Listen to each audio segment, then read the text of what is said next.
Baker is back at the short side of the field for Saskatchewan. And Dinwiddie's still in at quarterback, fakes to Baker, will pump and go, and this is picked off, intended for Baker. And Ron Williams has the interception, his 6th of the year. That's just a bad decision by Ryan Dinwiddie. I'm going to tell you why. Because of what happened in the last play of the last series. He wanted to go and make up to Dallas Baker by throwing him the football. And there's no reason he should throw it to him because he's too well covered. He tried to get him on an out and up, a double move, or a curl and go, I should say, in the double move. But Ron Williams was not fooled at all. That's one where you got to pull it down and look somewhere else. But Dinwiddie wanted to make up with his teammate. And so he tried to get him the football, forced it in there, and it causes a turnover. 4th interception of the year, tossed by Dinwiddie. Here's Hugh Charles reversing field, and not much available there inside with Kenny Rowe in the area. Holla at me, you know what I mean? It's good. Let's get this money, baby. That's the interception leader for the Eskimos this year, Rod Williams. Yes, he is. Go, baby. And I believe they have an internal competition going on between he and Weldon Brown. Easy money he's talking about. Yeah, that's what he's talking about right there. Come on. Easy money. He's one up on his buddy next to him, Weldon Brown. 2nd and 9. Ray looks for Stamps, and that's knocked down. Sean Lucas got his hand in. And the Eskimos offense still, with the exception of Darius Bowman, has not been clicking on all cylinders so far. Not a lot of room as Ricky Ray tries to put this just in behind the linebacking core. Jarrell Freeman in the area. You can see he already had a knockdown. Freeman right there trying to get to it. He had to throw it over Freeman and then drop it in to Fred Stamps. Lucas closes nicely. Jackson from his 15, and this time taken down. We've got a late flag. We'll sort it out when we come back. Well, as we mentioned, it's a special night for Ken Miller. It's also a memorable night for one of our own here at the CFL on TSN. Yeah, after 37 CFL seasons, 12 Grey Cups, Bruce Becker is working his final CFL broadcast. Kind of fitting, really, as Bruce is from Swift Current, Saskatchewan, a huge Rider fan.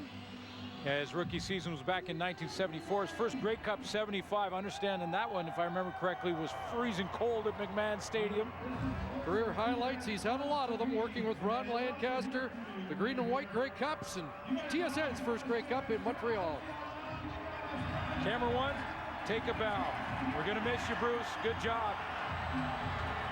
What a great guy. One of the reasons this job's so good to be around. People like Bruce Becker.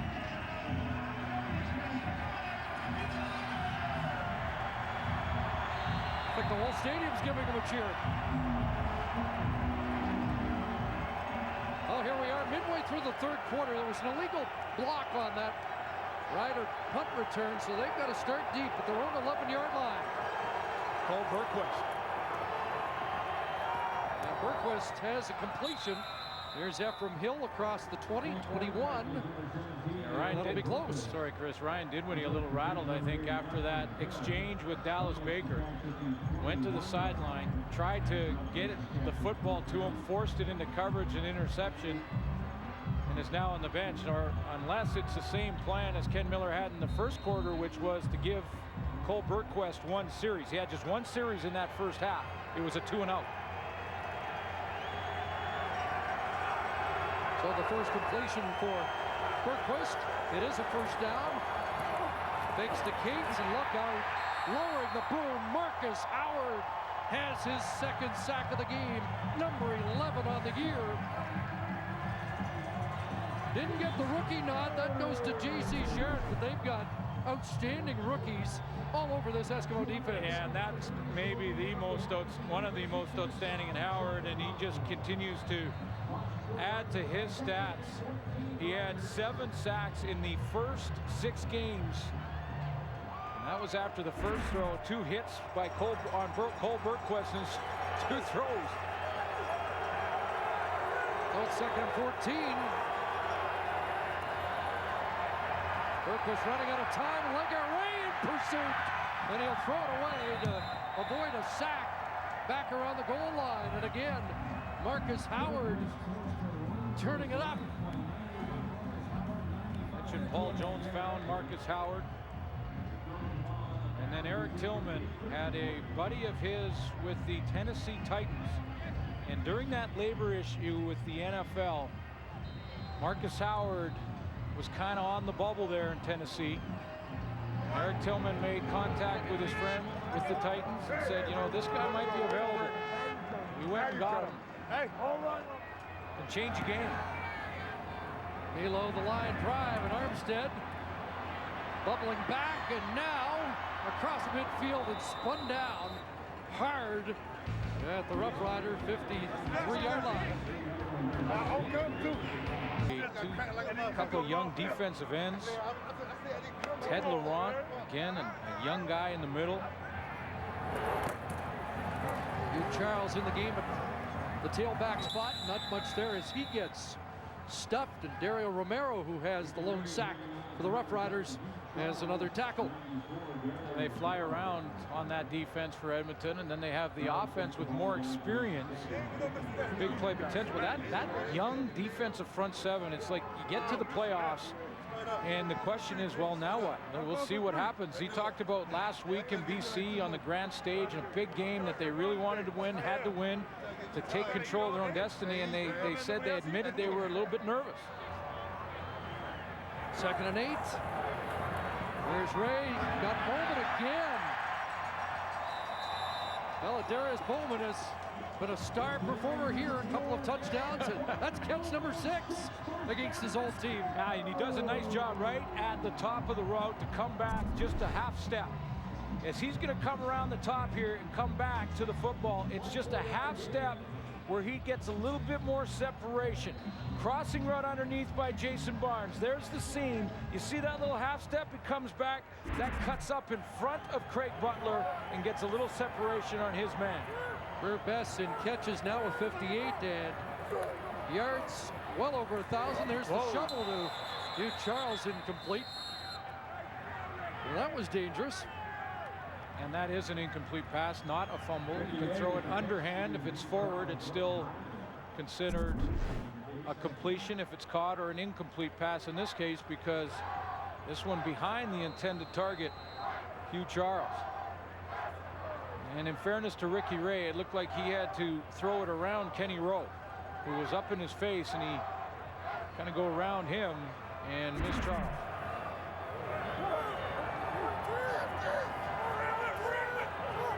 Second and 10.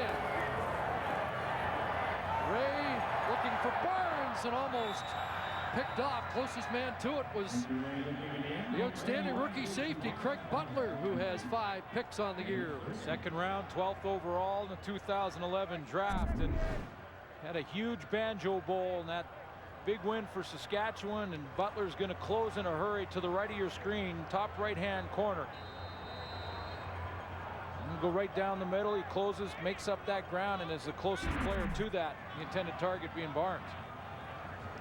Well, we mentioned Damon Duval was, well, a questionable starter tonight. He's having kidney stone problems. Derek Schiavone in to try this field goal, and he nails it. Schiavone from 36 out. And the Eskimos lead by a touchdown once again.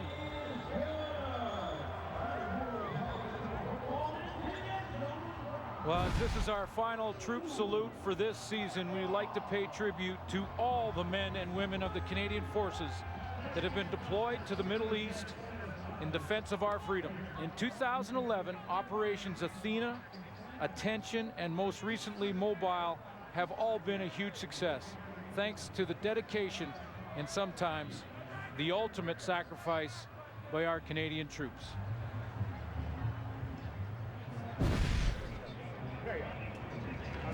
And a reminder to be wearing those poppies. Thank you. Thanks a lot. You guys keep protecting us the way you are. We're proud of you. Okay? In tribute. You heard the gentleman just buying the poppies saying, we're proud of you. On behalf of everyone at TSN, we're real proud of all of our men and women in the Canadian Forces.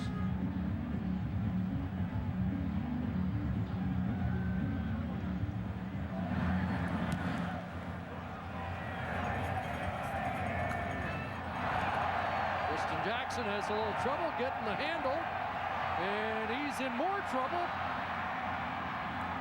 And does a decent job, maybe even better than decent. Well, there's some pretty good second and third effort to dig himself out of an early hole. He's played well tonight. You know, he's starting corner, and on those return teams, struggles with getting possession of the football, but then makes up for it. Broken tackle, there's one. There's two. There's three. 4 and a cutback. 5 right there. Couple more steps. Picks up an extra 5 after breaking 5 tackles on the play. So that was a bit of an adventure to get to the 34 when they had the option of taking the 35, but that was worth watching again. Dinwiddie back at quarterback, and look out, Wes Cates nailed. That's your guy, Ted Laurent. Yeah, I think with Laurent along with Rod Davis, and they arrived together. And again, here's an example of this young defense. Ted Laurent's just to the left of the goalpost with Davis right in front of it. Watch when they just converge on this run. Wes Cates, hello in the hole. Rod Davis. Laurent down around his legs, and Davis up high. Davis 7th in CFL tackles. Ted Laurent's been around it all night long, and Dinwiddie stands in. Jump ball, and Claremont unable to make the catch. Jason Claremont in what we believe will be his final game in a distinguished 10-year career, twice top Canadian. Over 6,700 yards for Jason Claremont. 38 career touchdowns. Interesting to read that 500 was his goal in his rookie year. He wanted to be a guy who could say he caught 500 in the league, and last week he achieved that mark. And I always think of Jason Claremont as Ray Elgard tough. That's tough. Flag down on the play as Armstead's hauled down at the 40-yard line. Boy, there were some hellacious hits in that career, weren't there? He took some punishment to make tough catches over the middle.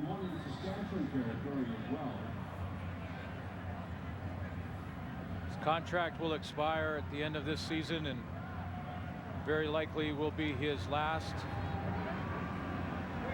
It's been basically a backup with the Saskatchewan Roughriders, a team he watched growing up. Member of the U of R. And said he hasn't filed the papers yet.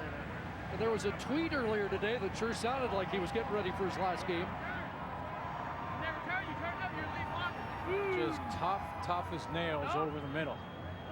Catch your breath, big guy. Not the same size as Elgard, and different receiver, maybe even faster than Ray. But when it comes to breaking tackles and taking hits, one and the same. And it was a great career. Majority of his yards as a member of the BC Lions, a couple 1,000-yard seasons there. You mentioned the 2 outstanding Canadian years in 04 and 07. His biggest touchdown as a Rider, the double overtime game against the BC Lions in the playoffs. Nice to see him grab another catch or 2 before this night's done. So if it is your last year, congratulations, Jason Claremont, on an outstanding career.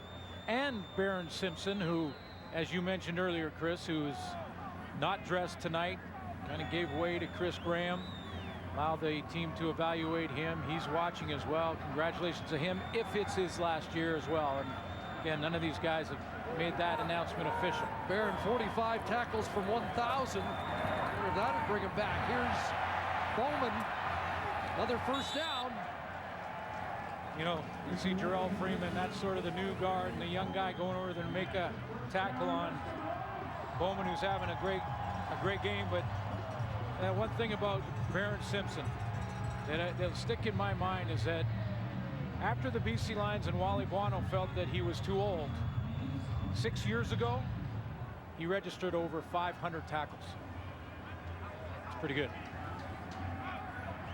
Baron Simpson's a guy that they're going to consider for the Hall of Fame. Here's Ricky Ray, and hit as he delivered, and Gene Patrick, let's see, they're ruling that a catch. Gene Patrick looks like he's got the interception, and that will be his 5th of the year. The man who led the CFL last year has the interception at midfield. And he's now tied Craig Butler for the team league if this stands. Now, did he get his hands underneath it? I think he did. Yes, he did. Boy, players, whether it's receivers or defensive backs, in the last couple of years with the new rulings and how you go to instant replay so quickly, and you could tell if the ball is touched, you can't use the ground. The fans here wanted to challenge. They're not going to get it. Then that pass almost picked right off again as Rod Williams was in the neighborhood. But you can see the defensive backs, receivers, how much they're selling it now. When they do get their hands under it, like James Patrick did, he didn't want to move that hand at all. In fact, he picked it up, holding it, with showing the ref that, yes, see, I had my hand underneath. It wasn't the ball touching. So that's why Kavis Reed did not challenge that. Well, that would have been upheld. Lick fans got a quick look at the scoreboard and wondered, but now 2nd and 10. Dinwiddie over the middle, and that one through the hands of Donovan Alexander as it sailed high over the fingertips of Getzlaf. Donovan Alexander got caught in between coming up to hit Getzlaf and playing the football, and he didn't get either done. We're through 3/4 of football here at Commonwealth. Eskimos by a touchdown.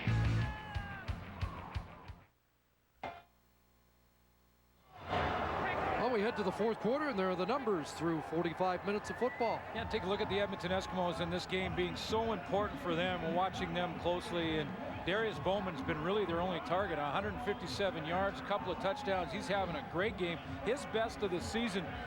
But we haven't heard from Fred Stamps yet. We haven't heard much from Jason Barnes either. Yeah, that's the good news, bad news part of this equation. We've seen Messam go over 1,000 and Bowman be the star offensive threat, but they're going to need that multifaceted attack, aren't they, to be successful in the playoffs? They will, and the balance between run and Messam and the passing game with Stamps and Bowman and Barnes. But that's why there's sort of a question mark hanging over this team as they head into the playoffs, because what are they going to give you when they get to the first round, or maybe possibly the bye of the West Final, and they see you have all this, a lot of weapons on offense, but some nights they're quiet. Young defense, playing well tonight, but some nights they're quiet. It's interesting. Checking the numbers, the best receiving game of the year is by guess who? Jamel Richardson at 199 against Hamilton. So Bowman with a decent 4th quarter could get there. Yeah, well, Ricky Ray has been locked into a Darius Bowman for a lot of this night, and I'm going to start in this 4th quarter. Fred Stamps, real good chance that the Saskatchewan defense is giving him a little bit of extra attention, maybe some double teams to that side, and that's the reason that on the short side of the field where Darius Bowman lines up, he's seeing more footballs thrown his way. Here's Armstead on the sweep, and nothing doing there. You mentioned, Chris, all the changes in the offensive line, and one guy that has had to come in after 2 centers went down is Gord Hines, and I just had to see this again from last week. Gord Hines, in one play, lost his helmet at the line of scrimmage. Saw his quarterback scramble, hustled, made a hit without the helmet on. Saw his quarterback, Ricky Ray, continuing to scramble and continued to hit without the helmet on. Got some repairs done on the sideline. Just had to show you that one more time. 2nd and 10, the heat on, and Ricky Ray has a Darius Bowman at midfield. Another big play for number 4.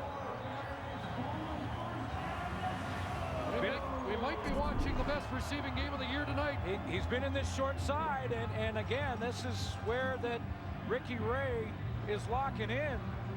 Craig Butler gets caught in a man-to-man situation. That's not his strength. The young safety has played great in the middle. free in the middle to go to the football, but has not played a lot of man-to-man coverage. He got locked up there on a 190-yard guy tonight. 9 yards off the best total of the season. Here's Messam, breaks a tackle, and a few more. Another first down run for Jerome Messam. Sort of get the sense of urgency from Edmonton, and then where they're saying, I think that if we want a chance, and they're going to have to get some help, but if they want a chance to host the West Final or host a playoff game, this drive is key. They can finish this drive with a major, punch it in, get it to 24-10 in a 2-possession game. The Edmonton Eskimos understand the importance of that. First down, and the out, complete. Armstead the catch. Eddie Russ will bump him out.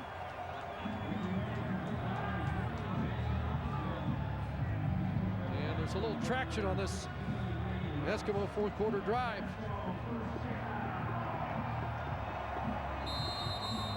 Back-to-back 300-yard passing games for Ray as he sharpens up for a playoff run. He's 64 yards away from passing Tracy Ham tonight. Messam again. And Messam will get dragged down by Graham at the 18-yard line. 7 more for the big guy. And he talks to Patrick Kabongo as he goes back to the huddle. Greg White is out of the lineup. Patrick Kabongo playing at guard for him. He was a healthy scratch for a few games this season.